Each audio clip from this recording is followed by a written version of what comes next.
Hey, everybody, and welcome back for another deep dive with us. Yeah. Today we're going to be looking at success, daily habits of successful people.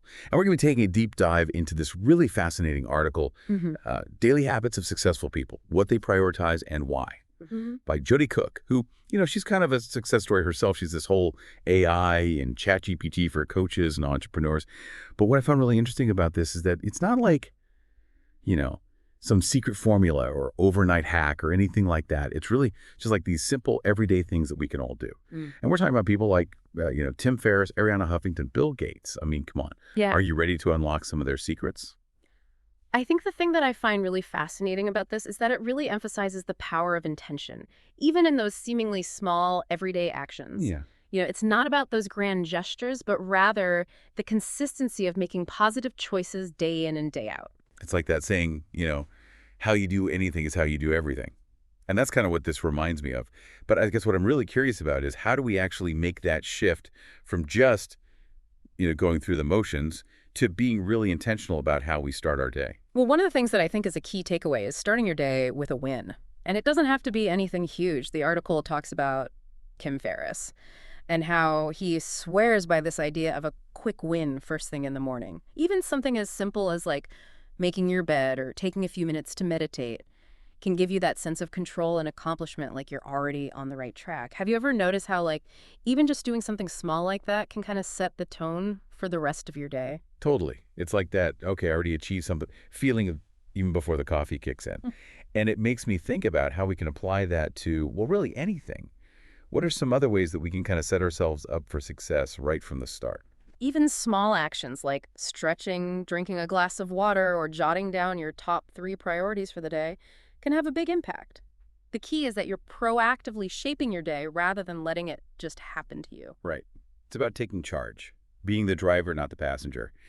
And that kind of leads perfectly to this idea of deep work, which honestly sounds a little intimidating to me. I mean, is it really possible to achieve that level of laser focus? Yeah. Especially in today's world of constant distractions. This is where I think things get really interesting.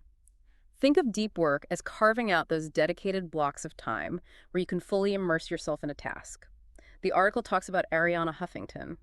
She schedules these blocks in her day and fiercely protects them. No meetings, no emails, no interruptions. It's like creating a force field around your focus.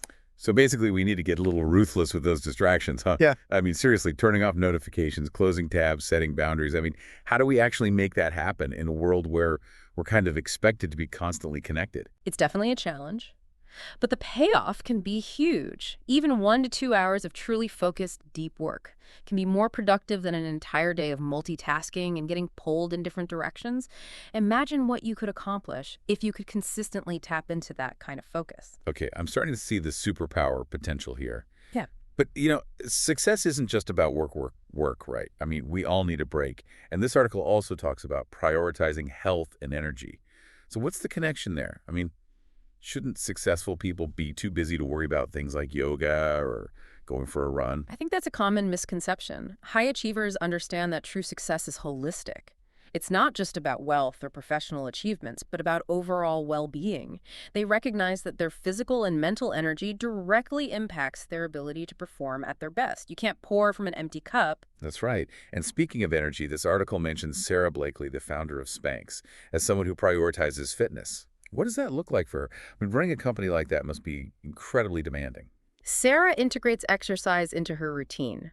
Whether it's yoga running or a quick workout at home, she views it as a way to stay sharp and maintain her energy levels throughout the day.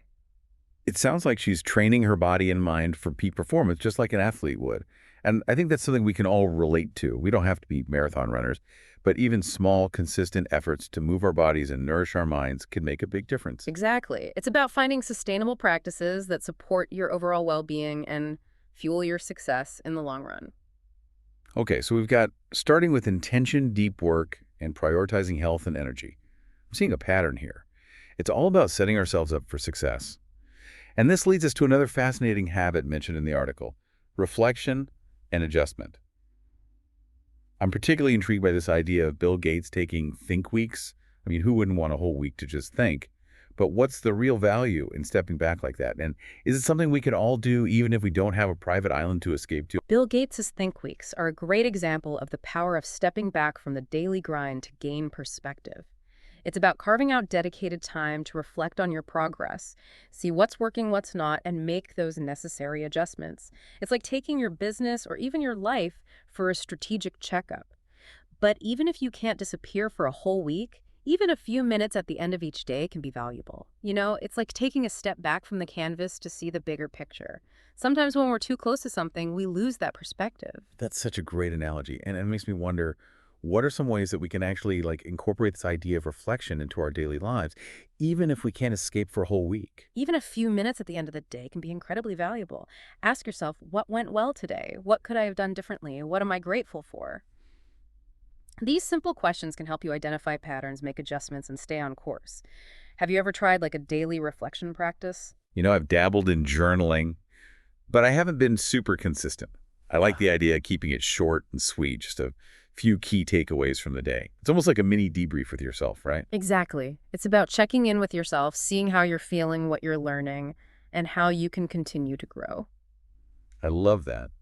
And speaking of growth, I'm curious, are there any potential downsides to these habits that we've been discussing? I mean, could someone take them too far? Could being too intentional or too focused actually backfire? That's a great question. And it highlights the importance of balance. For example, while starting the day with intention is powerful, it shouldn't become a rigid, stressful routine. That sets you up for failure if you miss a step. Flexibility and self-compassion are key. What are your thoughts on that? Yeah, totally. It's like if you make your bed perfectly every morning, but then beat yourself up if you sleep in one day and skip it, that kind of defeats the purpose, right? It's about finding what works for you and being kind to yourself along the way. Absolutely. And when it comes to deep work, it's important to find that balance between focused work and collaboration. You don't want to become so isolated that you lose sight of the bigger picture or miss opportunities to connect with others. Right. It's about finding that sweet spot between individual productivity and the synergy that comes from working together. And what about prioritizing health and energy? I could see how someone could get a little too obsessed with optimization, always striving for peak performance and forgetting to actually enjoy life. That's a valid concern. It's important to remember that health and energy are meant to support a fulfilling life, not become the sole focus of it. It's about finding sustainable practices that nourish you both physically and mentally, not chasing some unattainable ideal. Right. It's not about being perfect. It's about making progress. And finally, what about reflection? Could too much introspection lead to analysis paralysis or overthinking? It's definitely possible to get caught in a loop of overthinking and second-guessing ourselves. The key is to use reflection as a tool for growth, not a weapon of self-criticism. It's about learning from our experiences, making adjustments, and then moving forward with confidence. It's like that saying, don't let perfect be the enemy of good. Sometimes we just need to take action, even if we don't have all the answers. Exactly. And that brings us to a really important point. These habits are not about achieving some unattainable level of perfection. It's about making consistent incremental progress over time. It's about embracing the journey, knowing that there will be ups and downs, and continuing to learn and grow along the way. What resonates with you most about this idea of progress over perfection? Yeah, it's funny because I think we often put so much pressure on ourselves to have it all figured out, to be perfect right from the start. But in reality, success is a journey, not a destination. It's those small, consistent steps that ultimately lead to those big results. What do you think? I think that's a really powerful insight. And it makes me think about something that we were talking about earlier. Everyone's journey is unique. What works for one person may not work for another, and that's totally fine. It's about finding what resonates with you, adapting these principles to fit your own life and goals, and celebrating your own version of success. So it's not about trying to copy someone else's playbook. It's about creating your own. And that's where that self-awareness comes in. It's about paying attention to what energizes you, what drains you, what makes you feel most alive. Yeah. Have you noticed any patterns in your own life? Like things that tend to boost your energy or bring you down? Absolutely. For me, spending time in nature is a huge energy booster. Even a short walk in the park can clear my head and help me feel more grounded. But then on the other hand, I've noticed that spending too much time on social media can leave me feeling drained and disconnected. So I try to be mindful of how I'm spending my time and make choices that support my well-being. So it's like being the architect of your own life. You're designing a space that supports your growth and well-being.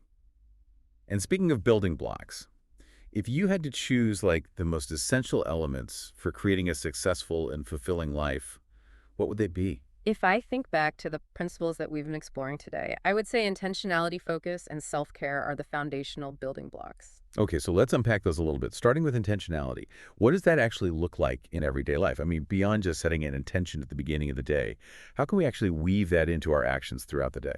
Intentionality is about being deliberate and purposeful with your time and energy. It's about asking yourself, why am I doing this? Does this align with my values and goals? Is this the best use of my time right now? Momo. And it's not about being rigid or judgmental, but rather about making conscious choices that move you closer to what you want to create in your life. So it's about being present, being aware of the choices that we're making, and making sure that those choices are actually aligned with our bigger vision. Okay, and then there's focus. We talked about deep work, but focus extends beyond just those dedicated work blocks. So how can we cultivate focus in all areas of our lives? Focus is about being fully present in each moment, minimizing distractions, and giving your full attention to the task at hand, whether it's writing a report, having a conversation, or even just enjoying a meal. And it's a skill that takes practice. Our minds are constantly being pulled in different directions. So it's about gently guiding your attention back to the present moment again and again. Like training a muscle. The more we practice, the stronger our focus becomes. And then finally, there's self-care. We talk about the importance of prioritizing our health and energy, but self-care goes beyond just physical well-being. What are some other ways we can nourish ourselves on a deeper level? Self-care is about honoring your needs on all levels: physical, emotional, mental, and spiritual. It's about listening to your body and giving it what it needs. Whether it's rest, movement, nourishment, or connection, it's about creating space for joy, creativity, and relaxation in your life. And it's about treating yourself with the same kindness and compassion you would offer to a dear friend. That's beautiful. And, you know, as we wrap up this deep dive, I keep coming back to this idea that success is not a destination, it's a journey. It's about embracing the ups and downs, the challenges and the triumphs, and continuing to learn and grow along the way. What's one final thought you want to leave our listeners with today? I would just encourage our listeners to remember that building these habits takes time and effort. There will be days when you fall short, and that's okay. The key is to approach this journey with self-compassion, to celebrate your progress, and to keep moving forward one step at a time. That's so good. It's not about perfection. It's about progress. And remember, even small changes can lead to big results over time. So what's one small step that you can take today to incorporate these principles into your life? Think about it and then go make it happen. Until next time, keep striving, keep learning, and keep growing. And remember, success is a journey, not a destination. Enjoy the ride. We'll see you on the next deep dive.